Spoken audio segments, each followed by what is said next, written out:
Hi అండి, అందరు ఎలా ఉన్నారు? Welcome to my channel. నేను మీ సుష్మా. ఈరోజు నేను చేస్తున్న రెసిపీ మన తెలంగాణ స్టైల్ సర్వపిండి. చాలామంది దాన్ని తపాలా చెక్క అని కూడా అంటారు. ఈరోజు ఆ రెసిపీ చూద్దాం.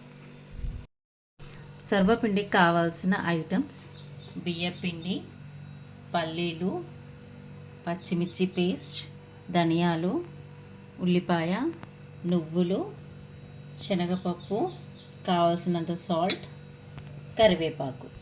10 మినిట్స్ ముందు శనగపప్పుని ఇలా వాటర్లో నానబెట్టుకోవాలండి.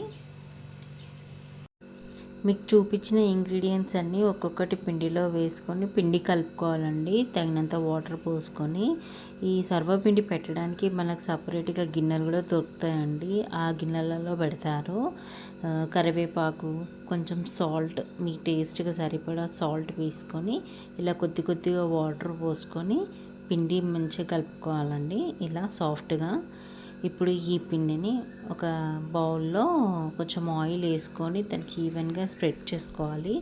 ఈవెన్గా స్ప్రెడ్ చేసుకొని పిండిని కొంచెం చిన్న చిన్న ముద్దలుగా, మన చపాతీ ఎలా చేసుకుంటామో అలా చిన్న చిన్న ముద్దలుగా తీసుకొని ఇలా ఈవెన్గా స్ప్రెడ్ చేసుకోవాలండి. మీకు ఆయిల్ కొంచెం ఎక్కువ ఉంటేనే టేస్ట్ బాగుంటుంది. ఈ సర్వపిండికి మంచిగా ఈవెన్గా స్ప్రెడ్ చేసుకోవాలండి దీన్ని. తర్వాత ఇలా చిన్న చిన్నగా హోల్స్ పెట్టుకోవాలండి, ఎందుకంటే సర్వపిండి మంచిగా కాలుతుంది. దాంట్లో కొంచెం ఆయిల్ వేసామనుకో మొత్తం ఈవెన్గా మంచి కాలుతుందండి. నెక్స్ట్ మనం స్టవ్ ఆన్ చేసేసి ఇంకా ఈ సర్వపిండి గిన్నెని స్టవ్ మీద పెట్టేద్దాము.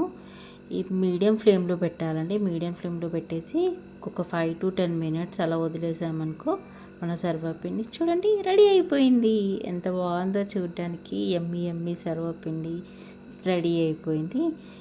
చూడండి ఎంత క్రిస్పీగా ఉందో సర్వపిండి. మీరు కూడా ఒకసారి ట్రై చేయండి. సర్వపిండి చాలా బాగుంటుంది. ట్రై చేస్తే నా కామెంట్ బాక్స్లో కామెంట్ చేయండి. టేస్ట్ మాత్రం చాలా చాలా చాలా బాగుంది. Thank you.